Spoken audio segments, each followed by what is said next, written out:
আসসালামু আলাইকুম প্রিয় দর্শক, সবাই কেমন আছেন? আশা করি আল্লাহর রহমতে সবাই ভালো আছেন। আজকে আম পাড়ার জন্য একটি খাঁচা বানাবো বাঁশ দিয়ে। কিভাবে খাঁচাটা বানাবো সেটাই আজকে আপনাদেরকে এই ভিডিওতে দেখাবো। তার জন্য আমরা একটি বাঁশ কেটে নিচ্ছি। কোন বাঁশটা দিয়ে খাঁচা বানালে ভালো হয় তাই খুঁজতেছিলাম।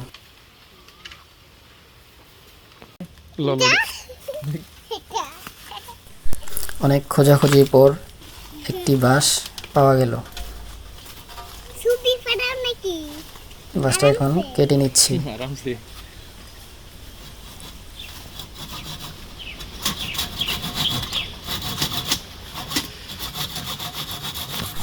আমাদের বাঁশ কাটা শেষ, এখন বাঁশটা বের করছি।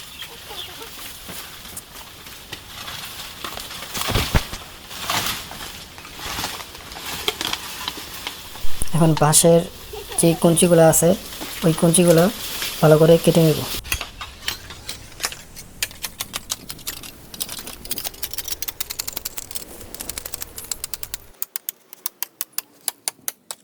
আমাদের কঞ্চি কাটা শেষ, এখন বাঁশটা ভালো করে সমানভাবে করাত দিয়ে কেটে নিচ্ছি।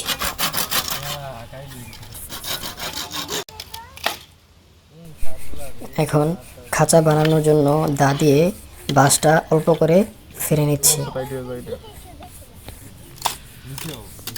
আমরা খাঁচা বানানোর জন্য এখানে নারিকেলের আচ্চা বা যেই যারাই যা বলেন, নারিকেলের চাষি বা নারিকেলের আচ্চা এটা ব্যবহার করতে পারেন।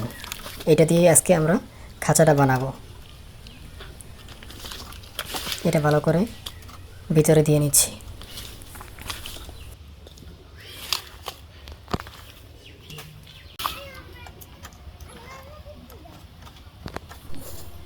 আমাদের বাঁশটা একটু বেশি ফেলে গেছিল, যার কারণে আমরা একটা রশি দিয়ে বাঁশটা বেঁধে ছোট করে নিচ্ছি।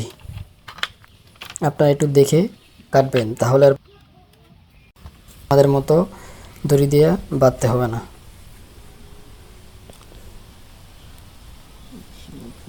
এখন আচ্চাটা বা একটু কেটে করে নিচ্ছি, যাতে আমটা ভালো করে বাজে, আমটা পাড়তে যেন সহজ হয়।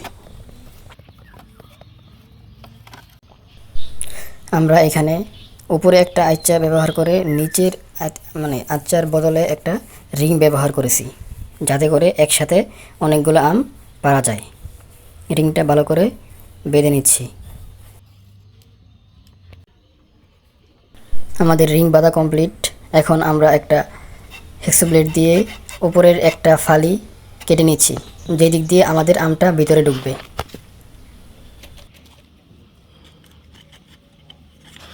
ফালির দুই পাশ থেকেই কেটে নিতে হবে।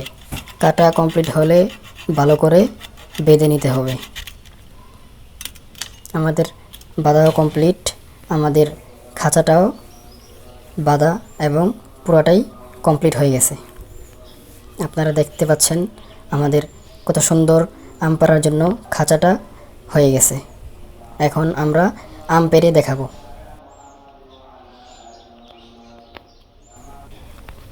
দেখেন কত সহজেই আম পাড়া যাচ্ছে।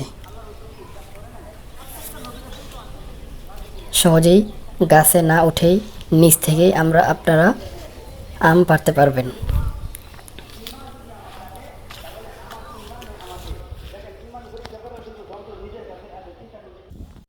আজকের ভিডিওটা এই পর্যন্তই। দেখা হবে অন্য কোনো ভিডিওতে। আর ভিডিওটি যদি ভালো লেগে থাকে তাহলে চ্যানেলটি সাবস্ক্রাইব করে পাশেই থাকবেন। এরকম নতুন নতুন ভিডিও প্রতিনিয়ত আসতেই থাকবে।